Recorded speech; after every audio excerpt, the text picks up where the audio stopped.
제 지인도 서울의 모 10억대 단지 살다가 잠시 S로 갈아탔어요.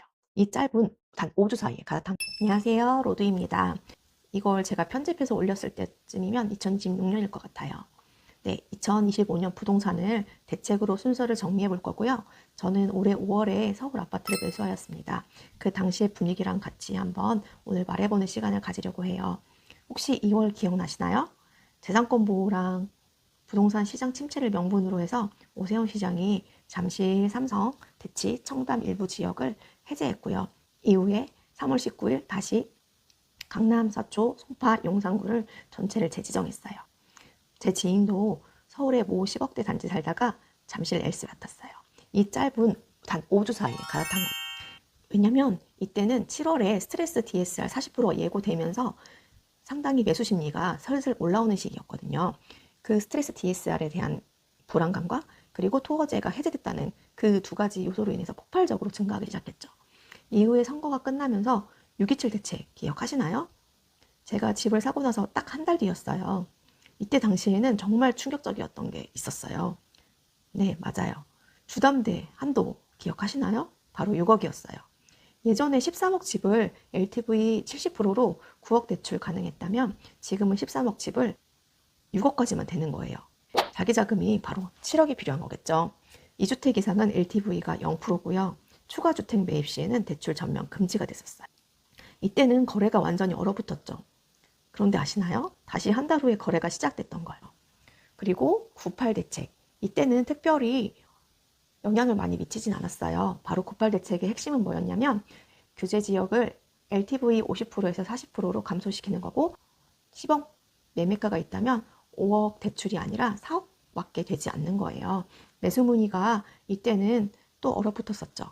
하지만 거래량이 다시 운전성실을 잃었죠. 5주 후에 1015 대책이 발표되었어요.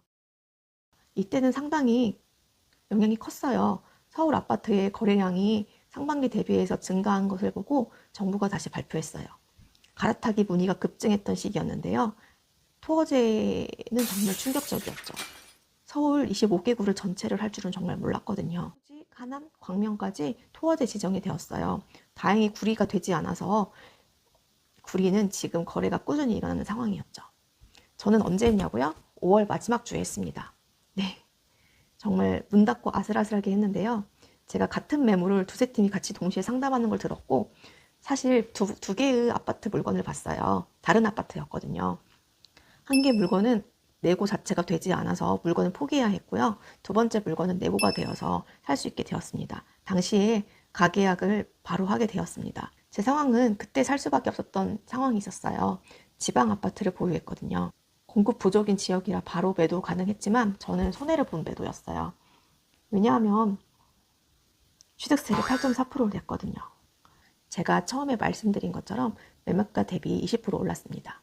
만약 6.27 대책 이후라면 못 샀을 것 같아요. 24년 초에는 제가 산 가격보다 1억이나 쌌습니다. 하지만 저는 살 수 없었어요. 제가 만약 10억으로 샀다면 제가 취득세를 8,400만 원 이상을 내야 했었거든요. 그러면 저는 집값이 1억 올랐다고 해도 1,600만 원밖에 이익이 아니었기 때문에 저는 살 수가 없었습니다. 일단 지방 아파트를 매도하는 게 먼저였습니다. 저의 그때 당시 심정은 내가 너무 비싸게 사는 거 아니야?